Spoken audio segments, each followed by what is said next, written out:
नमस्कार। तो नवरात्रि का 9वां और आखिरी दिन आ गया है। ये दिन आप जानते हैं साधना और भक्ति का चरम होता है। आज के दिन हम उस देवी की पूजा करते हैं जो अपने भक्तों को हर तरह की सिद्धियां देती हैं, मतलब अलौकिक शक्तियां। जी हाँ, हम बात कर रहे हैं माँ सिद्धिदात्री की, जो नवदुर्गा का अंतिम और सबसे शक्तिशाली स्वरूप हैं। पर सवाल ये है कि आखिर कौन है माँ सिद्धिदात्री, और ये सिद्धियां जिनकी हम बात कर रहे हैं ये हैं क्या चीज। तो चलिए आज माँ सिद्धिदात्री की इस अद्भुत कहानी, उनके दिव्य रूप और इसके पीछे के गहरे मतलब को समझने की कोशिश करते हैं। तो सबसे पहले बात करते हैं उनके दिव्य रूप की। माँ सिद्धिदात्री का जो स्वरूप है ना, वो बहुत ही शांत और करुणा से भरा हुआ है। एक ऐसी छवि है जिसे देखकर ही दिव्यता का एहसास होने लगता है। वो एक बहुत ही सुंदर कमल के फूल पर बैठी हैं, और कमल का फूल, जैसा कि हम सब जानते हैं, पवित्रता, ज्ञान और आत्मज्ञान का प्रतीक होता है। और एक और दिलचस्प बात, कई तस्वीरों में उन्हें शेर पर भी सवार दिखाया जाता है, जो जाहिर है उनकी शक्ति और हिम्मत को दिखाता है। अब उनकी 4 भुजाओं को देखिए, इनमें दिव्य प्रतीक छिपे हैं। उनके हाथों में आपको कमल, गदा, चक्र और शंख दिखाई देंगे। मतलब उनका ये पूरा स्वरूप ही दिव्य शक्ति, ज्ञान और सिद्धियों का प्रतीक है। तो चलिए अब आते हैं उस पौराणिक कथा पर, जो उनके नाम के पीछे का राज खोलती है। असल में यहीं से हमें उनकी शक्तियों का सही मतलब समझ में आएगा। अच्छा, इस कहानी को समझने से पहले ये सिद्धि शब्द का मतलब समझना बहुत जरूरी है।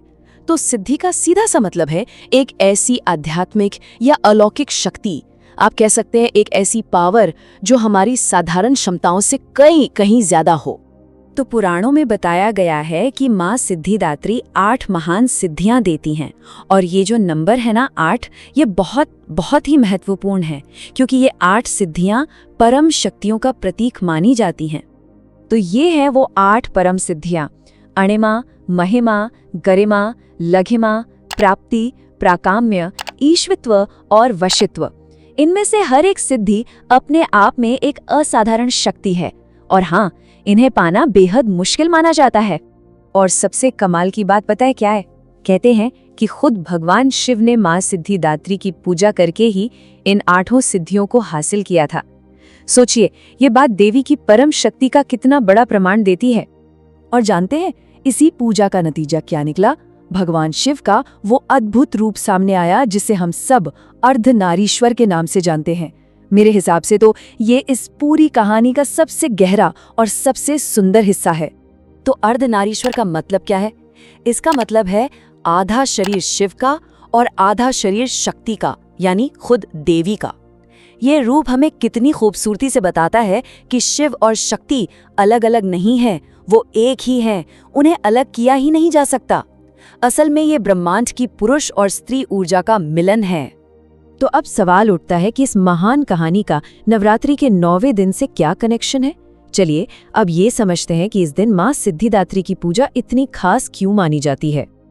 देखिए, ऐसी मान्यता है कि नवरात्रि के 9वें दिन जब हम माँ सिद्धिदात्री की पूजा करते हैं, तो भक्तों को ज्ञान, सफलता और आध्यात्मिक शक्ति, ये सब कुछ मिलता है।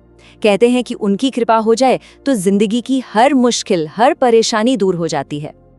अब इन पूजा पाठ और मान्यताओं से थोड़ा आगे बढ़कर देखते हैं। माँ सिद्धिदात्री की ये जो कहानी है ना, इसका एक बहुत गहरा आध्यात्मिक मतलब भी है। एक ऐसा मतलब जो हमें जिंदगी का एक बहुत जरूरी सबक सिखाता है। वो हमें सिर्फ अलौकिक शक्तियाँ या सिद्धियाँ ही नहीं देती, बल्कि वो हमें ज्ञान, हिम्मत और आत्मविश्वास भी देती हैं। उनकी कहानी असल में हमें अपनी अंदर की ताकत को पहचानने और उसे जगाने के लिए प्रेरित करती है।